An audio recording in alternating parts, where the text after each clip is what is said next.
that's something that I think part of the reason that we don't want to talk about real joy versus happiness, is because the pathway to real joy is most often through suffering. It's because we have to go through these hard things to know what true joy is. It's like we don't really appreciate the light until we've walked through the darkness, and that is the pathway of the gospel. We have been given life through death, and we are given joy through suffering. We are privileged to have with us today Andrew Osenga. He is a songwriter. You may remember him from Caedmon's Call, a musician, a record producer, a leader of what is called Anchor Hymns. We'll get into that in just a minute, which is a multi-generational community of artists creating new sacred songs for the church. As I mentioned, of course, Caedmon's Call, probably the way a lot of us knew him, but also having worked with Andrew Peterson, Stephen Curtis Chapman, Jars of Clay, the list goes on and on. I might also point you to his podcast, The Pivot. I've enjoyed the interview that he did with Andrew Torrance, where science meets spiritual understanding, and so you might want to find that there as well. And, of course, his book, which we'll be talking about, published by our good friends at Moody, How to Remember Forgotten Pathways to an Authentic Faith. So, Andrew, welcome to Point of View. Well, thanks so much for having me. Well, I think we start out by your story because, as you say early on, you're one of those individuals, and many of us can relate to it. You were always in church, and then you went into Christian music, and, of course, that has given you a unique situation. Number one, to have seen all sorts of different churches and websites and worship experiences and the rest. You also may have one of the largest collections of hymnals I've learned from your book, if nothing else. So, first of all, give us some of your background before we get into some of these really important issues that you want to bring us to. Yeah, this is true. Well, I grew up in a small town in central Illinois, and I was raised in a fundamentalist church, and I learned a lot about the Bible, which I'm really thankful for. The rules were very black and white in that church. And then when I was in high school, I got involved in Young Life, where I really kind of met the character of Jesus, the person of Jesus, learned a lot about the relationship, and you could be in a relationship with God. And that was really transformational for me. And through that, kind of really fell in love with music, and doors for me in music kind of opened up really quickly. And in late high school and early in college, started a music career. And so started traveling around and playing with a few different bands and artists and a lot of people that you just mentioned. And I dropped out of college, which I don't tell my kids to do, now that they're in college, right. But it did work for me. And so I sometimes wouldn't feel like, oh man, all my friends are in college. They're smarter than I am. So I would, try to read books that I felt like all my friends were reading in college. Turns out they weren't reading them, but I actually was, because I was trying to keep up. And I would always see these hymnals that were just hanging out in piles in the backs of churches because nobody was really using them anymore. They were all using screens now. I know all about that. And so I would just be like, hey, can I have one of these? And they were like, yeah, you can take them all, And so I just started collecting them. And over the years, I ended up with this kind of giant collection. And then I started getting curious and looking through them and realizing there was all sorts of amazing stuff in here that I kind of wished that we would talk about more. And yes. That's part of what led to this book, yeah. Yes, well, and stood the test of time. Let's give you credit where credit is due. The Roadwear, 300,000 miles on a 15-passenger van, going to every state in the lower 48. That is certainly something that is worth mentioning there as well. But let me early on pick out some of the themes. First of all, I might just mention a book that has 38 chapters. We won't cover all of those, but one of the themes that runs through that is the idea of consumerism. And I'll take a beating on this rather than you, because I'll hold up a book I wrote a while back on the economic issues, and I have a whole chapter on materialism and consumerism. And it does seem to me, I was looking at it primarily economically, but then I do transition to our consumerist mindset, that we have. That's what's called affluenza, which was a book that was very famous, and PBS did a lot about that. And this idea that we come to the church with sort of a consumer mindset. And sometimes, as you point out, even though you love the mega churches, sometimes the bigger the church, the more the brand, the more it's all about consumerism. And that's why the subtitle of your book is Forgotten Pathways to an Authentic Faith. Maybe we need to say some of the things we've implemented haven't worked out so well. And if we look back and learn from some of those people that came before us, maybe there's some lessons we can apply to how we should do church today. Is that fair? Yeah, I don't think there's anything wrong with a big church or screens or the light show at all. And I know a ton of people that work in those spaces and that go to those churches, and they're wonderful people doing amazing work. And so sometimes when I talk about this, people can think I'm dogging on that, and I am not. I have huge respect. But I also know that they have some real challenges when it comes to connecting with people and feeling cared for. When you go to church with 5,000 people, it can be really hard to know the pastor, to know the staff, to feel like you're a part of a community. And a lot of us, we go to church because we want to be known. We want to be a part of a family. And that is really often easier done in a smaller community. Yes, it is. And a lot of people, particularly younger people, are wanting to go to smaller churches these days, and they're actually looking for older traditions. They're looking for liturgies and hymns and older prayers because they're wanting something that doesn't feel commercial. It doesn't feel like it's sold to them. Something I think we feel like maybe we can trust those things because they don't feel like a product. And I think that's exactly what you're calling us back to recognize that we don't want to idolize the past and think that that was sometimes perfect because those so-called halcyon days had their own difficulties. But as we just mentioned a minute ago, and you've got a chapter there on hymnals, some of these great hymns of the faith, some of the great music that really has stood the test of time until recently when maybe baby boomers and Gen Xers and others started saying, well, maybe we don't need those hymns. Maybe we don't need the hymnals. We've maybe lost some things because some of the rich theology which is in there is communicated in those particular musical pieces. And Andrew, I thought we might just talk about the issue of time. It's one of your chapters, but even running throughout your book, it was interesting because it related to conversations we've had here in the past about the difference between low time preference and high time preference. Low time preference is the idea that I'm going to forego the present for the future. And there were people that literally were building cathedrals in the Middle Ages and during the Reformation and knew that they would never actually worship in that cathedral. There are people even at the turn of the last century that were building railroads or highways that they would never ride a train or a car on that. And that idea of time preference has given way to high time preference, where sometimes we're frustrated because the microwave takes too long, and there is a sense in which if we really want to come back to authentic faith and find some of those pathways, we need to understand that. And you have this wonderful quote from Rich Mullins, you who live in eternity, hear the prayers of those who live in time. So we are heaven bound. We are both citizens of heaven and earth. But we also live here in time, and it does seem to me that some of the ways in which believers in the past worshiped, in the ways in which they sang, in the various kinds of spiritual disciplines they did, helped us to understand that more. And we've lost that because, as you say in your book, I think we're still unaware of how much our culture affects us. Can you speak to that? Man, I love that you've been thinking about that. I started thinking about this because I realized that when I read the Psalms, they are often talking about the past, the present, and the future. They talk about what God did in the past.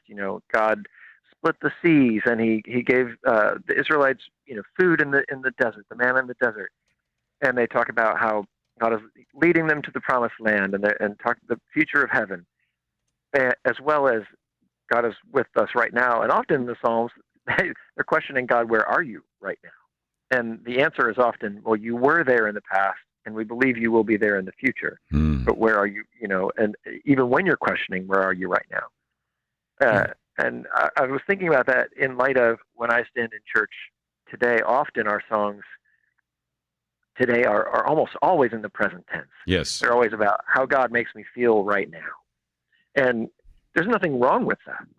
But if we only sing about that, it's very incomplete.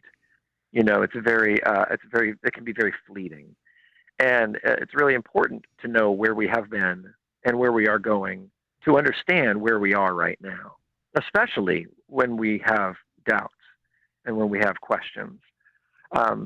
So that is really important. And I also love what you're talking about, the idea of sort of planting for the future that you won't see. I'm a hiker, and I hike every day.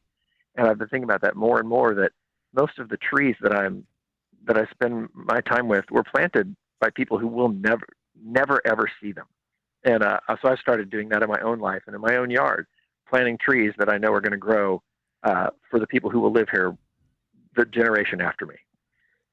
And I was just thinking about that because the first house I ever had a peach tree there, and I know it was planted by an individual that planted the peach tree, but I was the one that got the peaches. And in some respects, that is the case. And of course, you jumped exactly where I was going to go next in terms of doubt. But let's just remember, the title of your book is Remember. And I understand that the word remember appears in the Bible 1,200 times. Now, Andrew, I can't say I added all those up, but I'll trust the people that have the Logos software. But if the word remember shows up 1,200 times in the Bible, even 15 times just in the book of Deuteronomy, which is really one of the emphasis there, because don't forget but remember, that's an answer to the question of doubt. And because we do apologetics on this program, do talk about doubt. And one aspect of doubt is to say, where are you right now? But I think you just answered the question.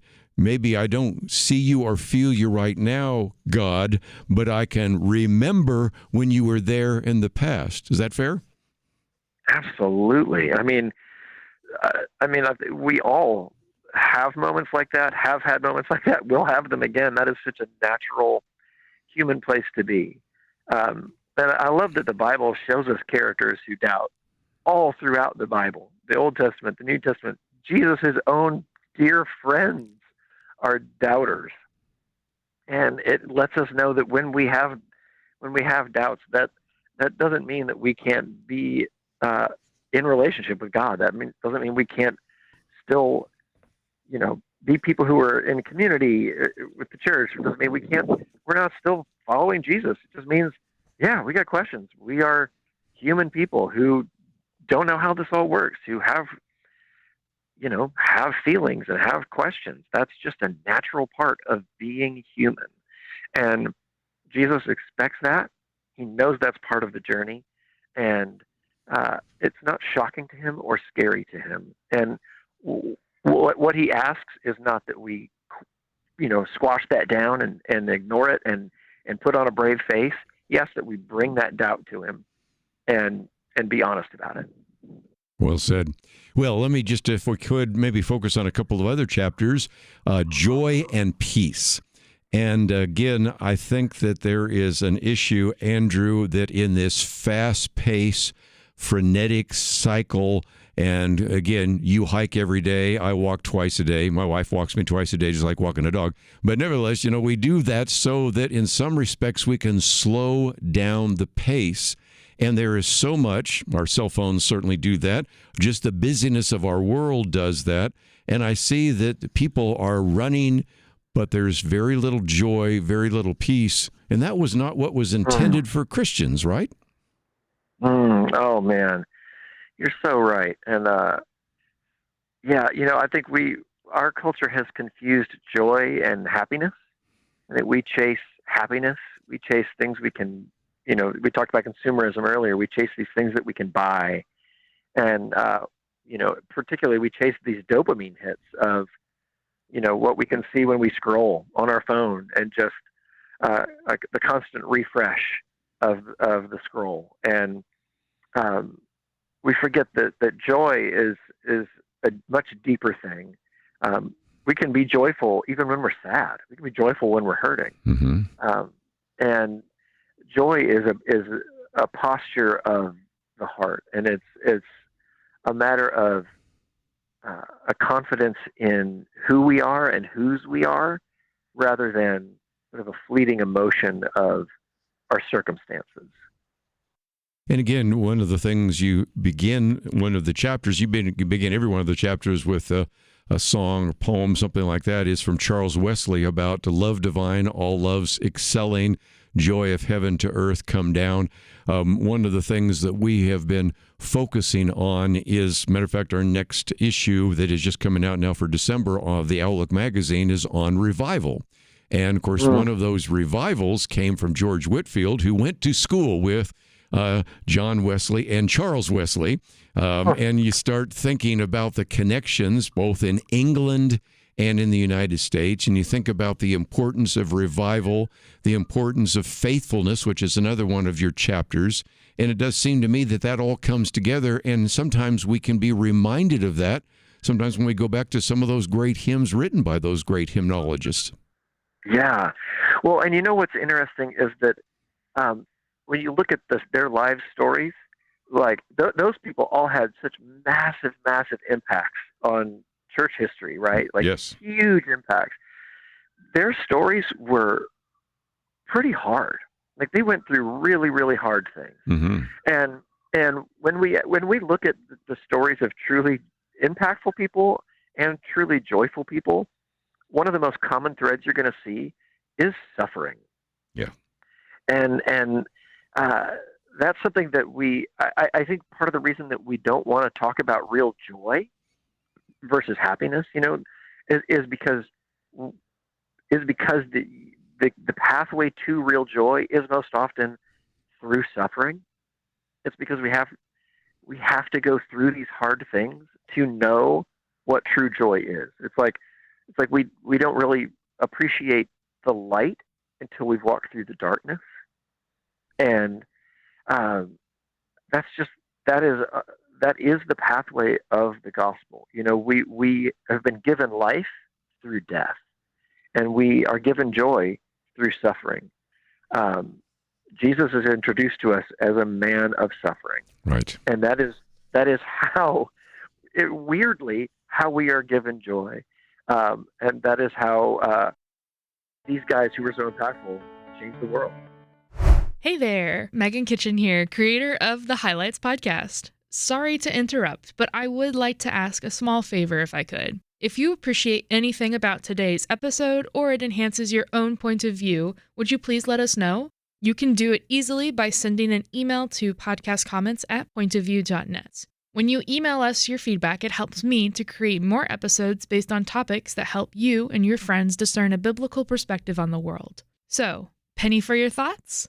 Again, that email is podcastcomments@pointofview.net. Now, back to the episode. If you go to our website, pointofview.net, you'll see, first of all, we have a link to his website, andrewosenga.com.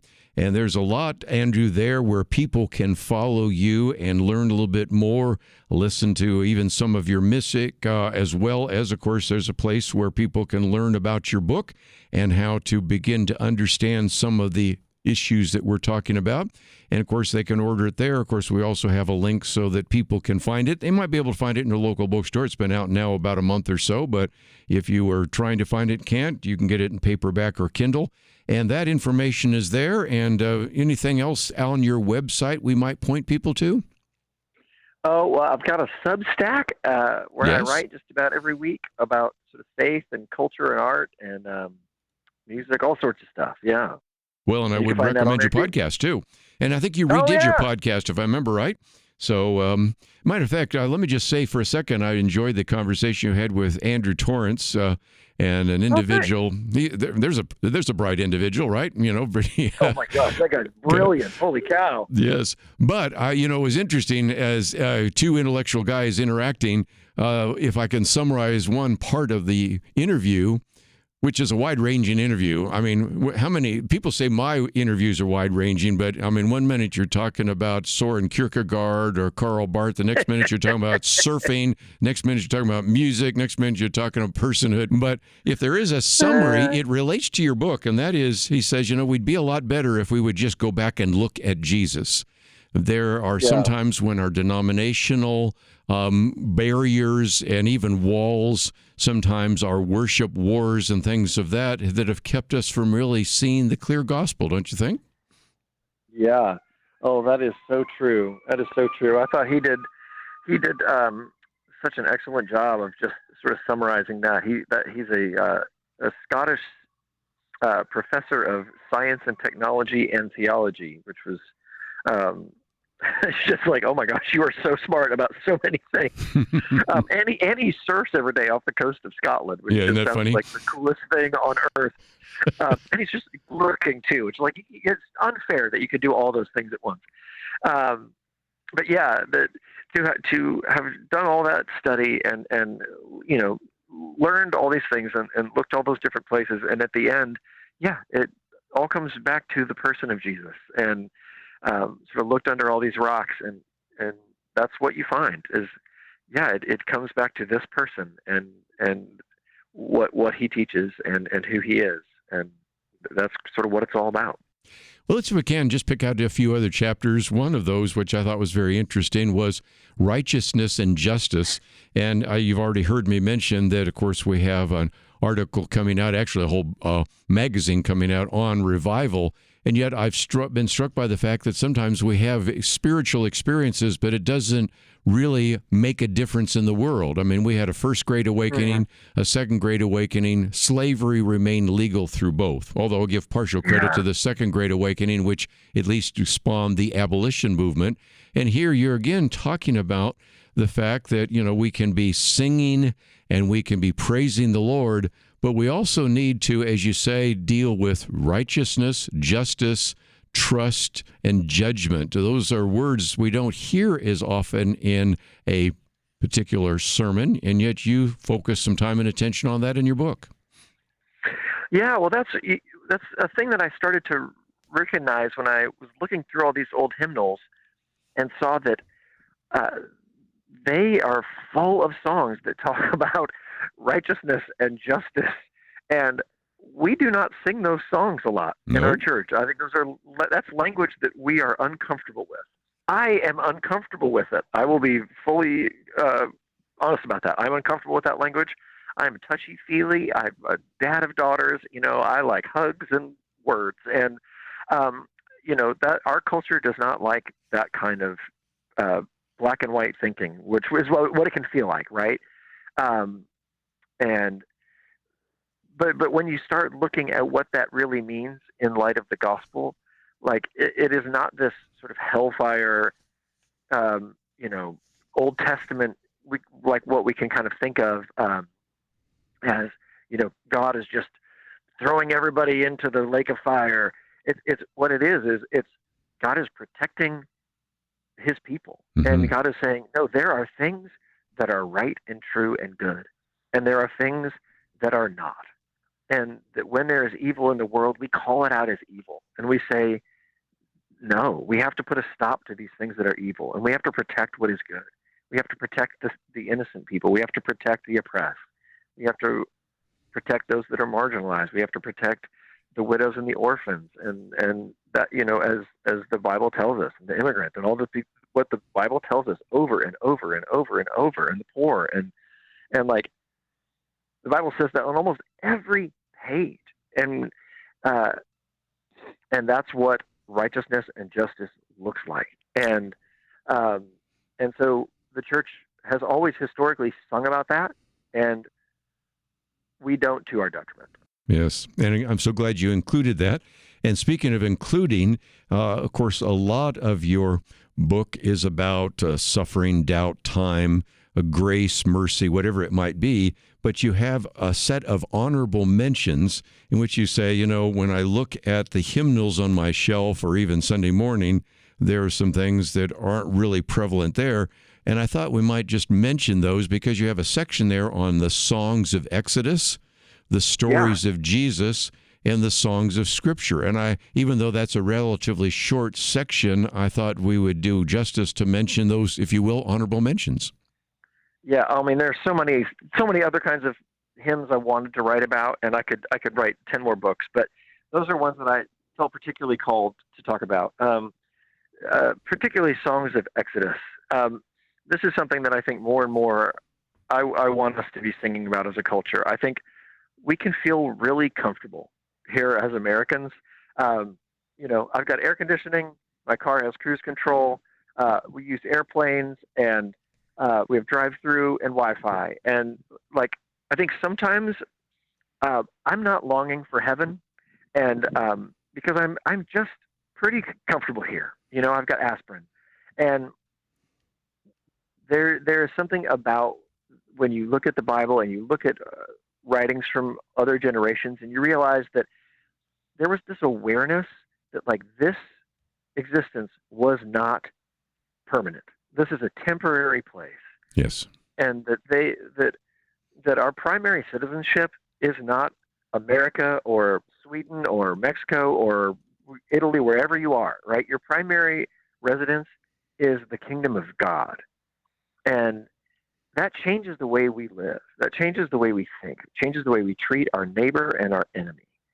And it is so helpful to know that we are people of Exodus. And I think that's part of why a third of the Bible is the story of the Exodus.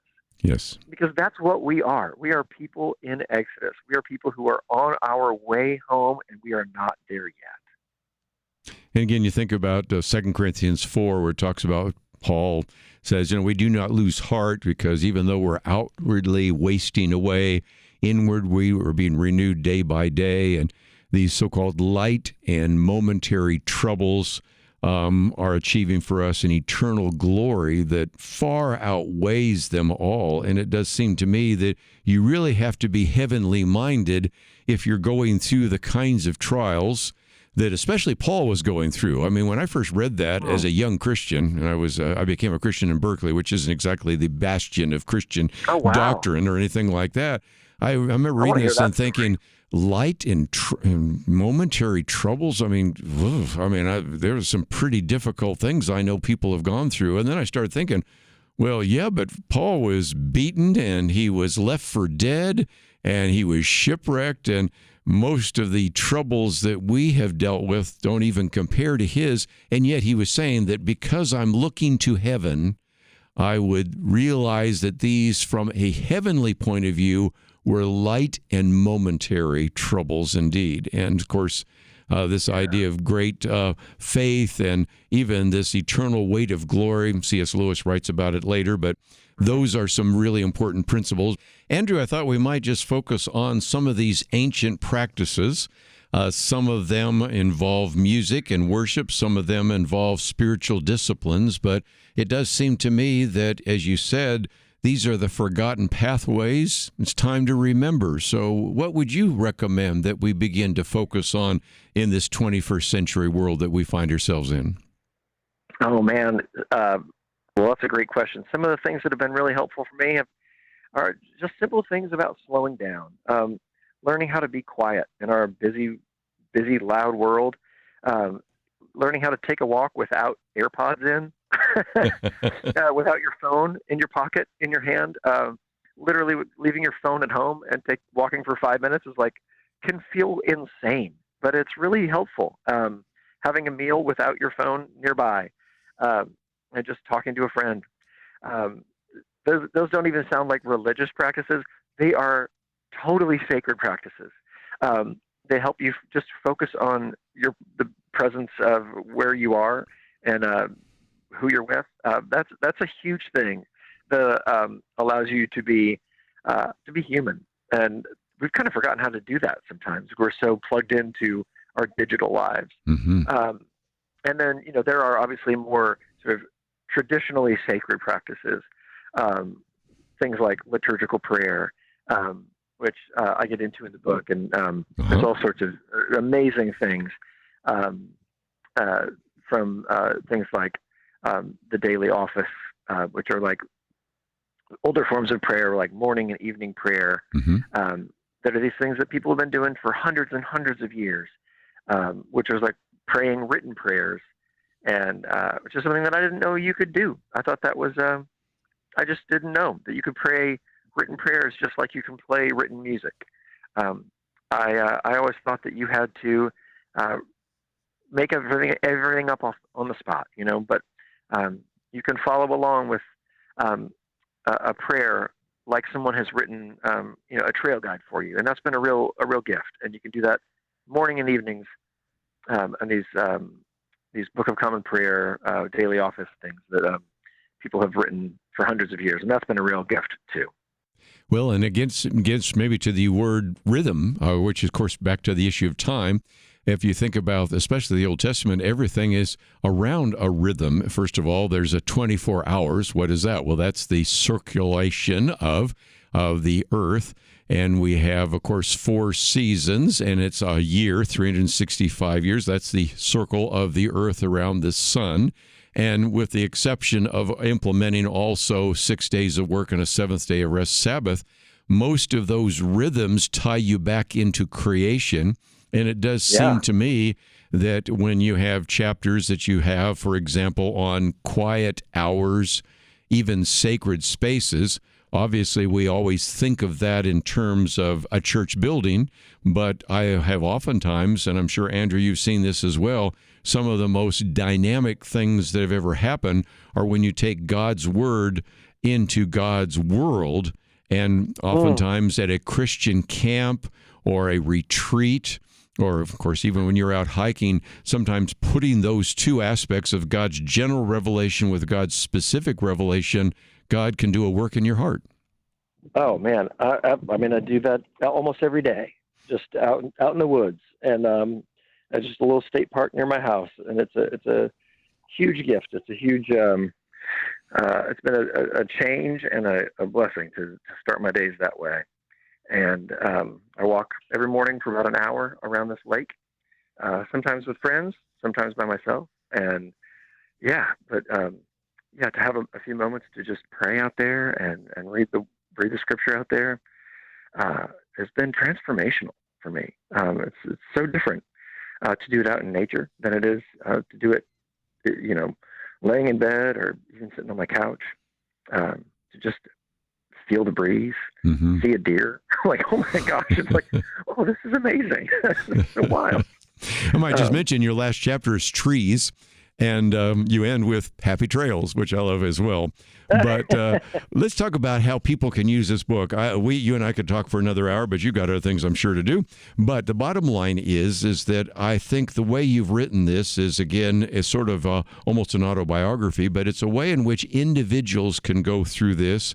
But I also, the more I went through this, thought it could be something that we could put in the hands of a small group leader, or something that could be available for a Bible fellowship, where a group could go through that together.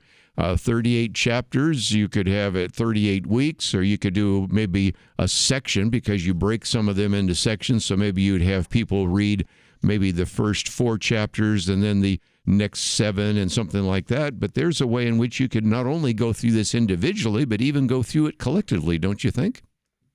Well, thanks for that. I like that idea. I intentionally wrote it into smaller chapters because that's the way my brain works. I like that idea of kind of smaller chunks. I tend to not process information well when it's given to me very informationally. I like it when friends tell me stories and invite me into their stories. I receive information a lot better that way, and so I wanted to share these stories, even if there is a lot of information. Tell it to me like as a story. Why is this information important to you? How did you learn it? And so that's how I wanted to tell these stories, and how did I discover these old practices? Why are they important? How have they changed my life?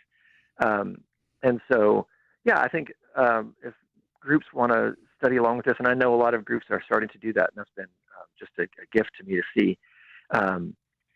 They should be able to really easily jump in and find their own stories in the stories that I share. They're not really about me. It's just a way to kind of get into these stories. And the truth is, these are all kind of the tip of the iceberg of all these topics. If you if you get into this and you want to study more on any of these topics, you can go deeper on all of them. They're sort of meant to serve as introductions into these ideas, and really discussion.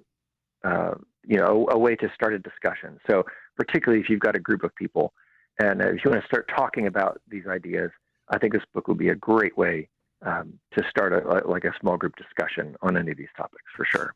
Again, the book is entitled How to Remember Forgotten Pathways to an Authentic Faith. And Andrew, first of all, thank you for writing the book, and thank you for giving us an hour today to discuss it.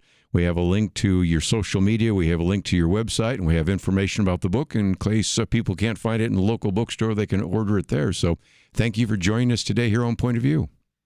Oh, man, such a treat. What an honor. Thank you for actually reading the book. That's so kind of you. And this is such a joy. Well, you can see that I do my homework, and I hope that was a blessing to you as well. Let's, if we can, let Andrew go on with his busy day. I'm sure he's got quite a bit going on. And again, you can find out more about that on the website, our Anchor Hymns, and a variety of others. You can find it at the website, pointofview.net. That's all we have for today. We look forward to seeing you next time right here on Point of View Highlights.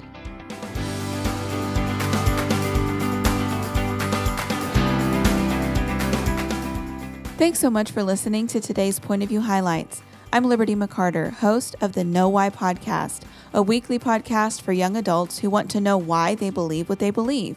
If you have young adults in your life who would like more meaningful conversations like this, send them over to knowwhypodcast.com. And we'll see you next time on Point of View Highlights.